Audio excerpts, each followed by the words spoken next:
Fala pessoal, tudo bem? Me chamo Thiago, sou professor de História e hoje a gente vai dar continuidade na nossa playlist, né? E vamos falar aqui sobre a Revolução de 1817, uma revolução que está em grande parte das provas, principalmente da área militar. Você também que vai fazer aí Polícia Militar de Alagoas, né? Pode ter certeza de uma coisa na sua vida, duas, né? A morte, que esse tema vai estar lá, beleza? Então, a Revolução de 1817, a gente vai dividir ela sobre os motivos, né, do que aconteceu e, obviamente, trazer algumas curiosidades aqui para vocês que podem vir, sim, a cair na tua prova, beleza? Então, a primeira curiosidade que eu já trago para vocês é a nomenclatura, né? Ela pode vir como Revolução dos Padres, beleza? Revolução dos Padres. Então, pode vir como Revolução de 1817, Revolução dos Padres ou Revolução, né, Pernambucana. Preste atenção nesses três termos aí que, se aparecer na tua prova, com certeza é esse tema. E aí vamos lá, né? O processo da Revolução. Professor, como é que se deu esse processo, né? Veja, primeiramente, a gente vai ver que as guerras napoleônicas vão ter muita, mas muita importância nisso. Por quê? Napoleão, com os ideais iluministas, desde a Revolução Francesa, né, ele vai começar a uma derrubada da monarquia, o sistema que era a monarquia. Ele vai começar a fazer uma série de empreitadas para querer derrubar os regimes monárquicos. Só que, além disso, o grande foco maior de Napoleão era a derrubada da Inglaterra, né, porque ele tinha uma certa rixa ali e tudo mais. Contudo, Napoleão, ele não conseguia simplesmente pegar o barco dele, atravessar até a Europa, até a Inglaterra, até porque era muito perigoso ele fazer isso, né? E ele, como um ótimo estrategista, não iria fazer. Além disso, a Inglaterra naquela época tinha um dos maiores portes navais, né? Então eles eram realmente conhecidos como um dos maiores portes navais que tinham, e aí Napoleão não conseguia ter esse combate direto, né? E ele, obviamente, não ia lá tocar o terror, porque ele não é besta nem nada. Mas o que é que ele pensou? Ele falou, rapaz, se eu não consigo bater diretamente, eu vou fazer o que? Eu vou criar algo que afete eles economicamente. E o que é que eu vou fazer? Criar um negócio chamado de bloqueio continental. O bloqueio continental era justamente isso, né? Essa questão de proibição de comercialização com a Inglaterra. E o que é que acontecia, professor? Qual era a punição para os países que não aderissem ao bloqueio continental? Então, a punição era justamente a seguinte, né? Se você não aderisse, simplesmente Napoleão iria invadir seu território, possivelmente lhe destronar, lhe matar, e aí fazer o gato e sapato que ele bem sabia fazer. Então, ele vai fazer isso, né? E aí ele olha para Portugal e fala, Portugal é o seguinte, bloqueio continental, corte suas relações com a Inglaterra. Portugal, que é de uma extrema inteligência, né? Não acatou ao bloqueio continental. Na verdade, ele tentou agradar os dois lados. Para Napoleão, ele falava que não, e que ia cortar, né? Precisava de um tempinho, mas ia cortar, e continuava comercializando com a Inglaterra. Até porque a relação com Portugal e Inglaterra era muito antiga. Então ele não ia cortar de fato, né? Até porque para Portugal era muito lucrativo. O que é que aconteceu? Napoleão ficou sabendo, né, desconfiou dessa dupla relação e acaba notificando que vai invadir o território português. Aí a família real fez, agora paramos de brincar, agora não dá mais para brincar. Vamos fazer o quê? Chispa para o Brasil, vamos correr para o Brasil, é nossa única escapatória. Então, a chegada aqui no Brasil da família real é de 1808 a 1821, né? 1821. Por quê? Isso vai ficar conhecido como período joanino, né? Quem é que vem para cá? É Carlota Joaquina, Dom João VI, né? Toda a família real, né? Os membros reais vêm aqui para o Brasil. E aí, com isso, vai começar uma série de oportunações lá que vai acarretar na Revolução de 1817. Tem um livro muito bom que eu vou recomendar para vocês, que é de Laurentino Gomes. É um livro muito bom, né, que relata esse processo e tudo mais, que o nome do livro é 1808, Laurentino Gomes. É bom, se você tiver interesse, veja, vai falar muito sobre esse processo. Então, a gente só precisava saber disso daqui. Por quê? A Revolução né, vai se dar por esses motivos aqui que a gente vai começar a ver, beleza? Então, principal motivo, crise no açúcar. Quando a família real chega aqui no território brasileiro, primeiramente já vai gerar um descontentamento. Então, a grande parte da parcela da população brasileira não vai gostar muito bem, não. Oxe, o que é que esses caras vieram fazer aqui no território, meu Deus do céu? Não vai dar legal. E aí, a coroa portuguesa pensou, não, eu vou fazer o seguinte, oxe, eu estou no Brasil, a colônia mais rica, dentre as que eu tenho. Eu vou largar o aço, velho. Aqui vai ser luxo adoidado, né? Queriam fazer a gente como se fosse o velho da lancha. Só que não dava mais, porque a gente estava praticamente quebrado com a questão da crise do açúcar, que a gente viu lá na aula da invasão holandesa. A gente começou a ganhar concorrentes. Então o açúcar não gerava mais aquele lucro que a gente tinha, né? E aí qual é o problema disso? Né? O problema é que não tem dinheiro para custear os altos gastos da coroa. Então eles queriam viver da melhor forma possível, só que desse modo eles estavam atazanando grande parte da população. Como? Veja, se não tem a solução da coroa portuguesa, aqui é de um nível de inteligência que a gente fala, meu irmão, um jumento e tu é igual. Veja, não tem dinheiro, o açúcar está em crise, qual é a solução para a gente? Vamos aumentar os impostos. Né? Vamos aumentar os impostos. Aumentar os impostos, meu querido. E aí, qual é a resposta de Pernambuco? Pernambuco vai começar a falar, rapaz, está errado. Monarquia, então eles ganham, a gente perde. Né? Pernambuco sempre foi muito conflituoso, então eles vão começar a fazer esse tipo de questionamento. Mas até aí tudo bem. Outra coisa que vai começar a influenciar para que essa revolta se inicie é justamente a chegada dos ideais iluministas, os contatos, né, dos ideais iluministas e também as implementações das ordens e das lojas maçônicas lá no Recife. Então, muitas pessoas começaram a ter contato, né, com os ideais iluministas, as lojas maçônicas, e aí eles começaram a compreender os termos como liberdade, fraternidade e tudo mais, e questionar o modelo que era a monarquia, né? E principalmente a ideia de liberdade para todos.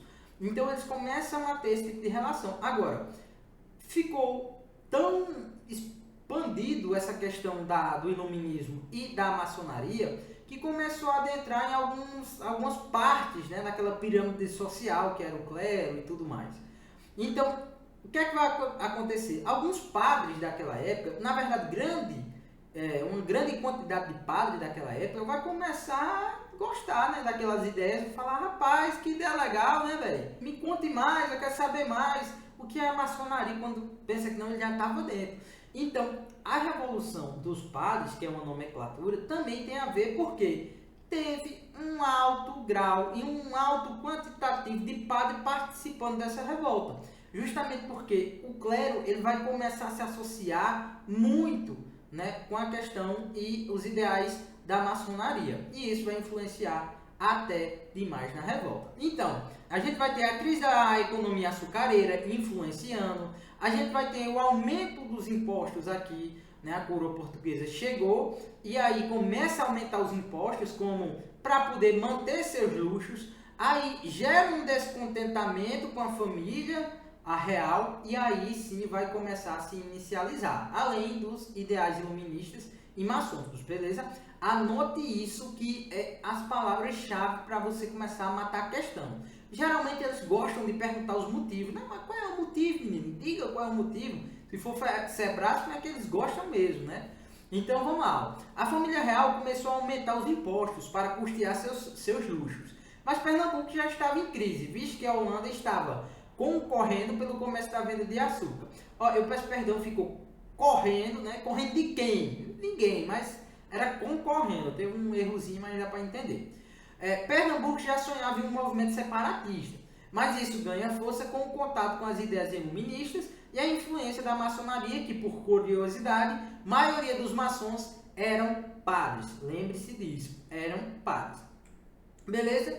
Bom, a gente viu quais eram as principais características e aí a gente vai fazer a articulação de como se iniciou o processo. A gente já sabe os motivos e agora a gente vai entender os enredos, né? Professor, como é que se deu o enredo dessa série aí, que eu tô doido para saber. Ó, veja só, com as articulações, as ideias iluministas, as lojas maçônicas instauradas lá no Recife, começaram as reuniões, né? Então os padres, a elite de Pernambuco começa a se reunir ali e fala, ó, rapaz, a gente tem que derrubar esses caras aí, vamos se separar, vamos fazer uma revolta separatista, vamos, por quê? A gente tá pagando aqui, a gente é o rei da lancha, né, para a coroa portuguesa, a gente é o rei da lancha, vamos se separar, vamos derrubar os caras. Então eles começam a fazer essas reuniões, justamente com um caráter separatista. E eles começam a articular um plano para realmente concluir essa separação. E aí, como é que se dá? Eles fazem um acordo para que essa revolução ela seja iniciada em 1817, mas na Páscoa. O que não acontece. Por quê? Tem um negócio muito grande chamado na história que é o chamado fofoqueiro. Né? O fofoqueiro é a moléstia. Por quê? Deixou vazar, né, que iria se iniciar essa revolta. E aí o que é que acontece? Barbosa de Castro, ele vai começar, que era um comandante, né, ali português e tudo mais, ele vai querer reprimir a revolta antes que ela comece. Então o que é que ele vai fazer? Ele sabia que tinha um cara lá chamado João de Barro Lima, que era conhecido como Leão Coroado, né? Ele vai falar, rapaz, eu vou pegar o Leão Coroado, vou matar, vou executar, vou prender, vou fazer alguma coisa, mas eu vou evitar que essa revolta aconteça. Então o que é que vai rolar? Ele vai atrás de Leão Coroado, né, para executar e intimar a sua prisão. Não vai dar muito certo, porque Leão Coroado, ele endoida, aí ele puxa a espada e mata o comandante Barbosa de Castro. A partir desse momento se inicializou a revolta de 1817, a revolta dos padres, né? Então a partir daí se inicializou, não tinha mais o que se fazer. Então eles tiveram que antecipar. A forma organizada era na Páscoa, não deu certo, vazou, teve que ser nesse exato momento quando Leão Coroado mata Barbosa de Castro, beleza? Então lembre-se disso, Leão Coroado Barbosa de Castro, pode aparecer na tua prova aí esses nomes, beleza? E aí o que é que vai acontecer? A gente vai ver que vai começar uma série de articulações, né? Por quê? A revolta era uma revolta separatista e eles não queriam que a revolta fosse somente no Nordeste. Eles queriam uma separação total, né? Com a República toda instaurada ali e tudo mais. Então o que é que vai acontecer ali? Eles vão começar a disseminar e procurar pessoas para que apoiem as revoltas, né? Lembrando, como eu disse, grande parte daí era de uma elite, né? Então eles vão procurar apoio das elites. E aí o que é que vai rolar, né? Eles começam a ir em alguns estados, por exemplo. Alguns estados aderiram à revolta, como Rio Grande do Norte, a Paraíba aderiu também. E aí eles começam a auxiliar. Só que também vai ter estados que não vai aderir à revolta. Vão falar, rapaz, vai se lascar pra lá. Eu não quero saber disso não. Olha, eu não apoio ninguém, mano. Não apoio ninguém. Você se vira aí com sua revolta. Um exemplo é a comarca de Alagoas. Lembrando que Alagoas nessa época, ela fazia parte de Pernambuco. Ó, a galera da Polícia Militar de Alagoas aí, presta atenção, viu?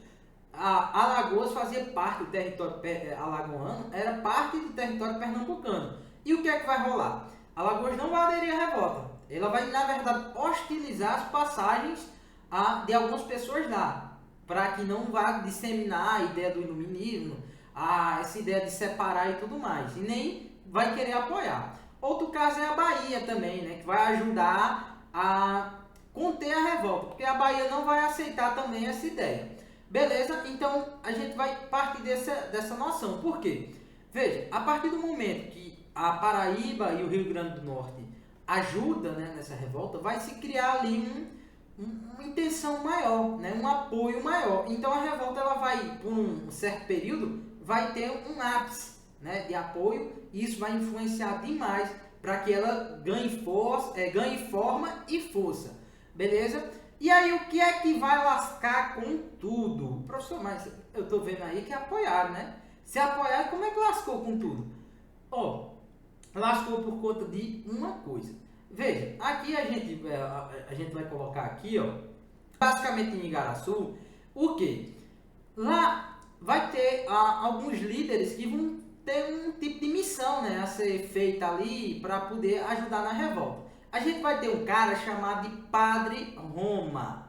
Lembre-se desse nome. Esse cara era um padre muito famoso ali no Recife e tudo mais, e a missão dele era ir em outros estados, anunciar e também tentar fazer que aqueles estados apoiem a revolta. Então ele vai lá, articula tudo mais, beleza.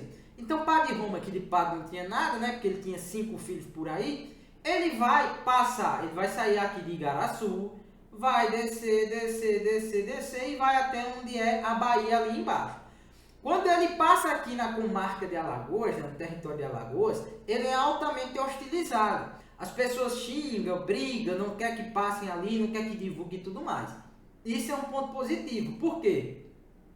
Eles não aderiram à revolta, lembre-se disso. Mas ele passa justamente porque um cara muito importante, que ele está nessa revolução e também vai estar na Revolução do Equador, que é Cipriano Barata. Lembre o nome desse cara, Cipriano Barata. Foi um cara que participou da Revolução de 1817 e da Confederação do Equador. Show? Esse cara é muito importante. Ele vai articular, Padre Roma vai passar por Alagoas, vai chegar na Bahia. Chegando na Bahia, ele vai falar o seguinte: olha, eu vim divulgar, pronto. Ele não deixa nem ele terminar, ele já foi preso ali, obviamente executado, e aí vocês sabem, né? Desmembrado e o corpo ficou à mostra. Por quê? Lá tinha um governante chamado de Conde Arcos. Conde Arcos. Conde Arcos, Conde de Arcos, é uma das nomenclaturas que tem. Só que a real é que esse cara era muito ruim, né? Esse cara, dizem que ele era impiedoso, ele não tinha piedade de ninguém, era extremamente maluco. Então quando chegou lá, ele não deixou nem Padre Roma falar, prendeu o homem e matou, né? E aí ele falou: agora nós vamos se unir aqui, todo mundo aqui da Bahia, vamos partir lá para Recife e vamos, obviamente, acabar com essa revolta. E aí a Bahia, ela pega subindo aqui, ó, essa setinha, ó, vai pegar subindo aqui até onde está Igaraçu ali, que era o centro, né, da revolta.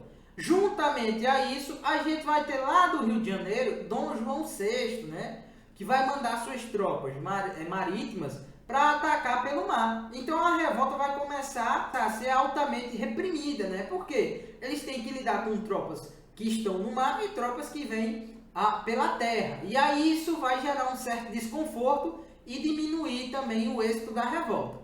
Mas além disso, vai gerar um problema maior. Por quê? O Rio Grande do Norte, a Paraíba e outros estados que estavam apoiando, quando viu que a merda estava ficando grande, eles fez: ei, rapaz, eu não tava apoiando ninguém não, rapaz. Quem disse que eu tava apoiando? Não, ó, minha camisa aqui, ó, I love you, coroa portuguesa. Os caras simplesmente viraram a casaca. Viu que ia dar a merda, viu que ia perder, viraram a casaca. E aí ficou Pernambuco pro Pernambuco, falar: agora é nós e nós mesmo, vai ter que resolver a gente. Obviamente não deu certo, revolta é reprimida, né? E acaba, obviamente, sendo contida. Alagoas, justamente por mostrar aquela hostilidade, que não queria e tudo mais, a revolta não aderiu à revolta, ela acabou sendo desmembrada, né? Pernambuco, como forma de punição, foi desmembrada, e Alagoas foi bonificada justamente com sua independência, sua comarca, né? Então não estava mais no território pernambucano. Pernambuco perdeu esse território, beleza? Então é exatamente aí que Alagoas vai começar a ganhar sua independência, show? Então essa é uma articulação da revolta, como é que se deu, como foi que ela decaiu e tudo mais. Só que nem tudo é flores. Por quê? A Paraíba e os outros estados, eles não deixaram a revolta justamente porque eles queriam, né? Viu que ia dar uma merda muito grande. Na verdade, essa aliança entre os estados não estava muito bem consolidada não. Por quê? Quando foi feita a organização para que tivesse essa revolta, foi feita por uma elite, né? Geralmente a elite de cada estado, a elite pernambucana, senhores de engenho e tudo mais. E qual era a maior preocupação deles? Os escravos. Porque já que tinha um ideal iluminista, né? E um ideal basicamente de liberdade para todos, esse era um dos maiores questionamentos. Rapaz, e os escravos? Os escravos ninguém mexe, não vamos mexer não. né? Vamos fazer o que com eles? Vamos dar abolição? Vamos fazer... Então, muitos senhores de engenho, muitas pessoas da elite falaram, velho, eu não gostei dessa ideia, mano. Eles, não vou usar o termo propriedades, né? Nossas propriedades vão ser libertas. Não gostei não dessa ideia não. Não vai ficar legal. Então, isso realmente corroborou para que não consolidasse de fato aquela força, né? Aquela junta junto com Pernambuco. Por quê? A ideia não era libertar os escravos no exato momento da Revolução, mas posteriormente, quando a Revolução fosse totalmente concluída, né? Então, a abolição seria feita de modo lenta, regular e gradual. Lenta, regular e gradual. Lembre-se disso. Não era no exato momento da Revolução. No exato momento da Revolução, eles nem pensavam em fazer a libertação, beleza? E aí é basicamente isso. Isso corroborou também, além de eles perceberem que Pernambuco estava tomando no papeiro já, né? E aí, ó, aqui a gente tá alguns pontos, é bom vocês anotarem, porque isso aqui é pontos principais e palavras-chave que podem aparecer na tua prova e com certeza vai, né, na verdade. Porque eles vão falar sobre os descontentamentos com a chegada da família real, crise econômica, problemas sociais, tudo isso a gente viu, né? Eles pretendiam fazer do Nordeste uma nação livre e queriam também proclamar uma república, né? Como a gente já tinha explicado, mas aqui é bom fortificar. O movimento deu certo por mais de 70 dias. Veja, alguns casos falam que é mais de 72, outros 70, mas a real é que passa dos 70 por aí, né? Porém, fracassou frente às tropas de Dom João que vinham, havia atacado por terra e pelo mar. Por terra e pelo mar. Só que Dom João, de fato, ele concretizou seu ataque por mar. Por terra foi Conde Arcos da Bahia que fez essa movimentação. Os revoltosos que sobreviveram, alguns foram executados sumariamente. Então, muitos foram executados, desmembrados e os corpos foram expostos para as pessoas nunca mais tentar fazer. Só que a gente, como é Pernambuco, vai fazer de novo, meu amigo. Vai fazer de novo. Não tinha jeito não. Tentava aterrorizar, mas continuava. O movimento teve suas origens nas lojas maçônicas que estavam abarrotadas no Recife, logo após a guerra com os holandeses. Dom João VI falava que a maçonaria era basicamente uma praga em qualquer sociedade, né? Ele odiava. Aí depois o filho dele vira um maçom, né? Ele se lascou. Mas enfim, aqui são algumas lideranças que a gente pode ver que tinham na Revolução, né? Domingos José Martins, que era um ser da elite, né? Mas também articulou muito bem a questão da Revolução. A gente vai ter o padre João Ribeiro, que era um padre relacionado com os ideais iluministas, uma figura central ali, né? José de Barro Lima, o Leão Coroado. Esse cara foi o que iniciou a revolta, né? Executando ali Barbosa de Castro, seu comandante, e aí ele acaba antecipando a revolta. E a gente vai ter uma figura muito importante aqui, que é Cruz Cabugá, que ele era dito como mulato, né? E a missão de Cruz Cabugá era justamente fazer relações lá no exterior. Então ele era o cara que iria comprar armamento, articular as relações e divulgar com a França, os Estados Unidos, né? Então ele vai justamente para isso.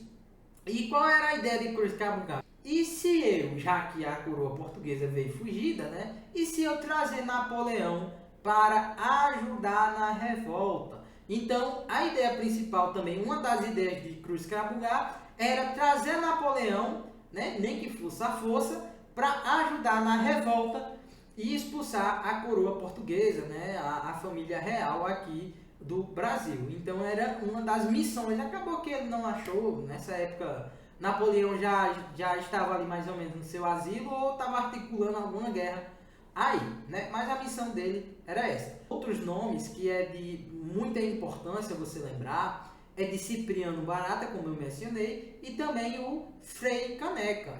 Professor, que nome é esse? É o Frei Caneca, pô.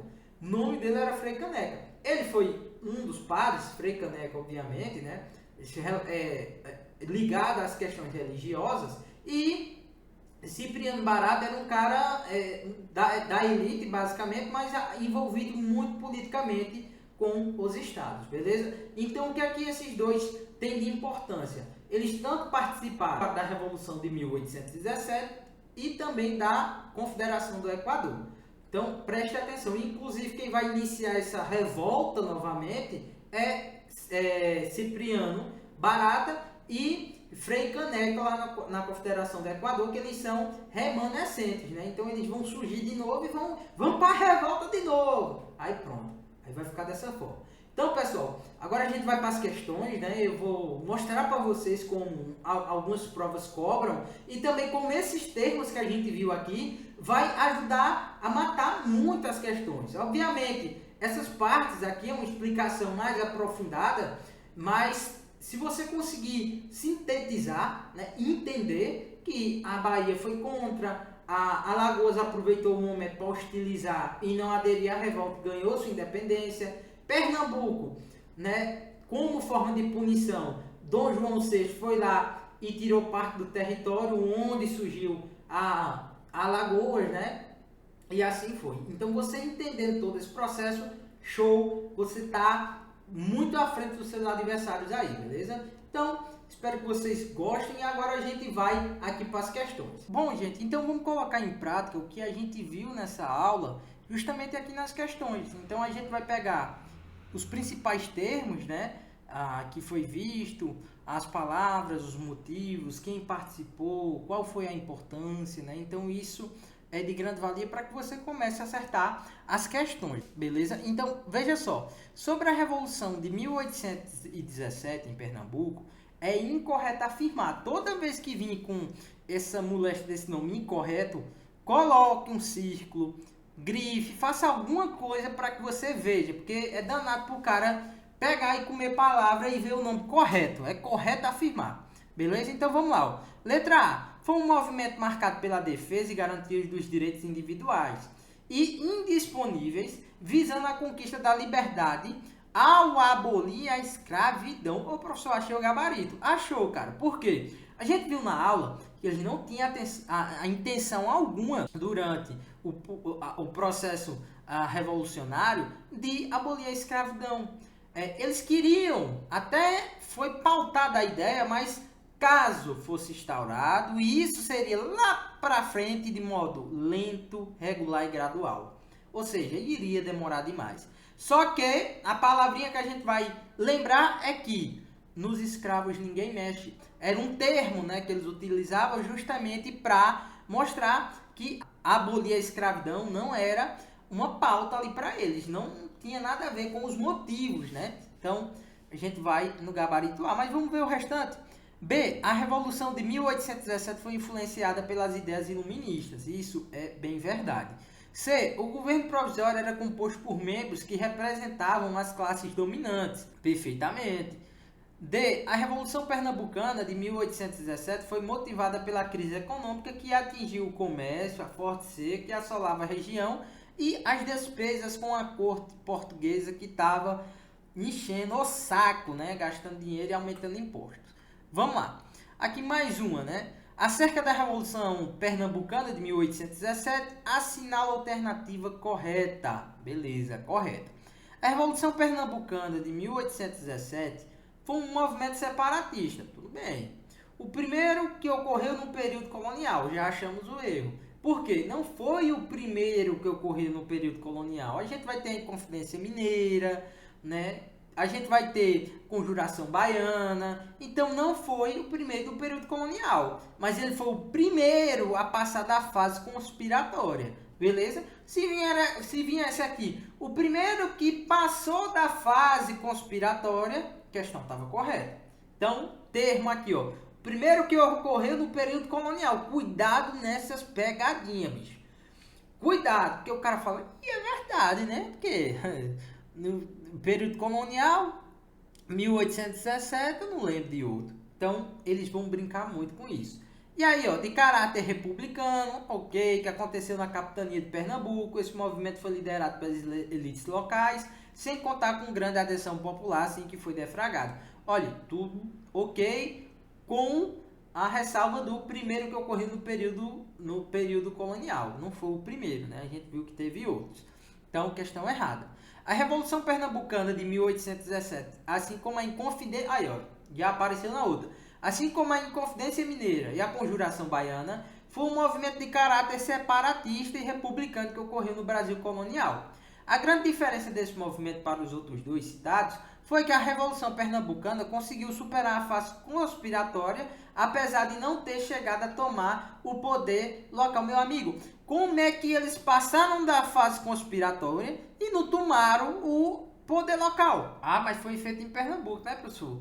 Então, se foi feito em Pernambuco e foi uma revolução de 1817, ou Revolução Pernambucana, ou Revolução dos Padres, é porque foi concretizada. Então, ela foi a Revolução Pernambucana, a Revolução de 1817, foi a primeira a passar da fase conspiratória e ela chegou sim a tomar o poder local a partir do momento que Leão Coroado vai vitimar, né, Barbosa de Castro ali matando o homem. Então, a partir desse momento, eles começam já a colocar o plano em prática, né? Então, é basicamente isso, questão errada.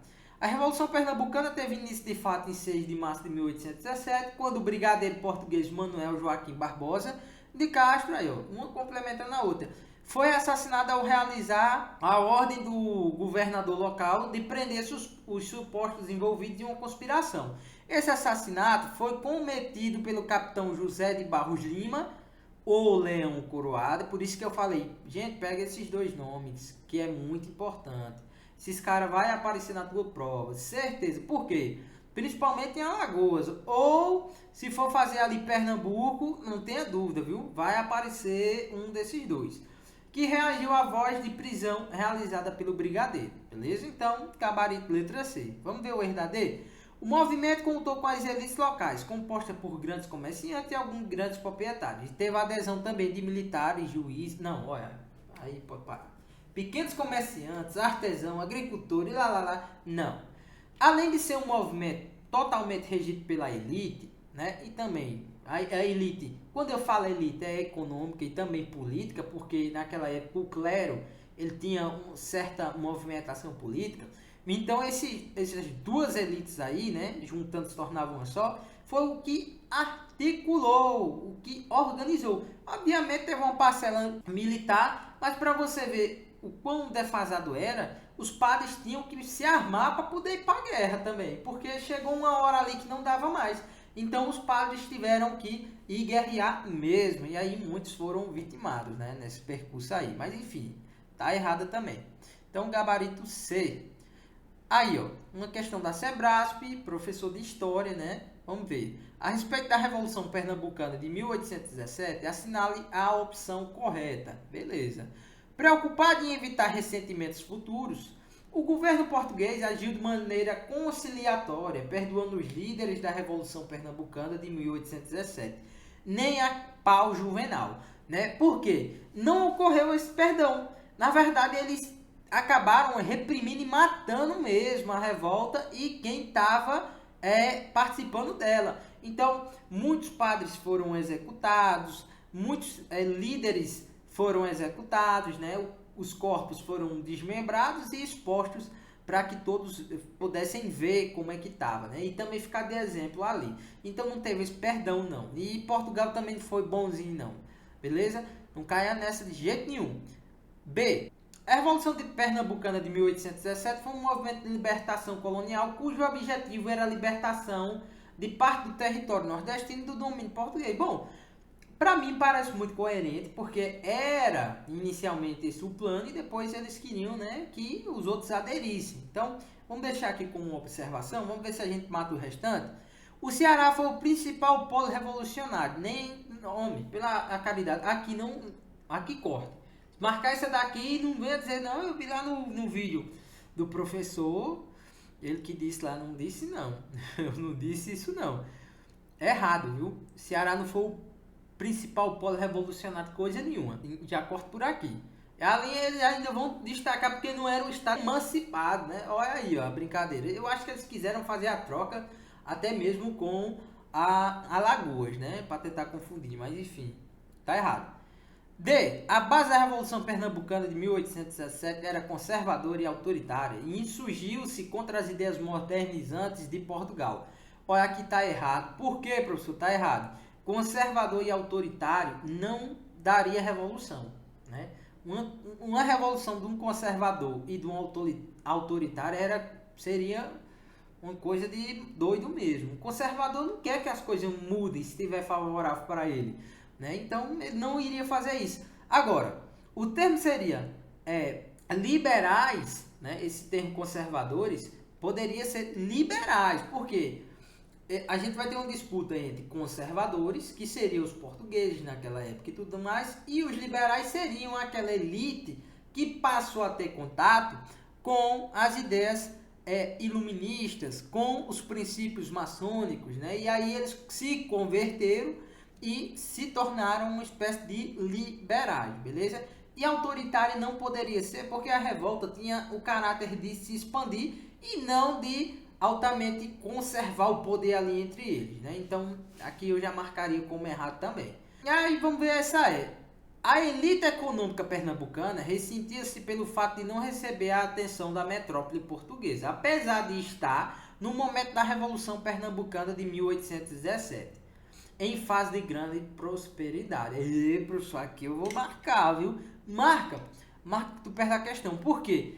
Como é que a gente estava em grande prosperidade, sendo que a gente mencionou ali na aula agora que a crise econômica açucareira foi um dos motivos para que essa revolta se encaminhasse, né? Então, para a gente estar em uma crise, não tem como também a gente estar com prosperidade. Ah, eu estou com uma crise econômica, mas estou próspero. Aí não existe. Aí é subir para cima, pô. Não tem como. Então a questão aqui já não tem nem pé nem cabeça. Eu já cortaria ela. Realmente ficaria com a letra B, beleza? E aqui acredito que seja a nossa última questão, né? É exatamente isso. Aqui, ó. 2022, secretário auxiliar. A Revolução de 1817 iniciou-se com a ocupação do Recife, em 6 de março de 1817, quando no regime de artilharia um capitão reagiu à voz de prisão e matou a golpes de espada o comandante Barbosa de Castro. Esse capitão quem era esse capitão, né, pessoal? Pelo amor de Deus. E aí, essa questão eu vou deixar para vocês, vou voltar com a câmera aqui, eu vou deixar para vocês responderem aqui nos comentários, né? Professor, eu acho que foi esse camarada aqui, pelo que eu vi na aula do senhor, eu tenho certeza que foi ele. Ah, professor, aqui deu para matar facilmente porque eu vi lá o senhor replicando, falando, né? Enfatizando o nome desse camarada, né? Então, deixa aí nos comentários, quero ver aí sua resposta, né? Também aproveita, deixa aí um likezinho, se inscreve no canal, porque isso vai ajudar muito a gente continuar fazendo aqui os vídeos, né? Eu vou iniciar também agora uma playlist baseada pro Enem, então vocês podem, quem for do Enem, obviamente, pode acompanhar. E é basicamente isso, pessoal. Espero que vocês tenham gostado da aula de hoje. É uma aula muito boa, assim, e também importante, porque ela vai cair na prova de vocês. E extraiam o máximo. Qualquer coisa aqui, deixa nos comentários uma dúvida, uma pergunta, uma colocação, um feedback, né, que vai ajudar demais, beleza? Então é isso, o professor aqui agora se vai e um beijão, até mais.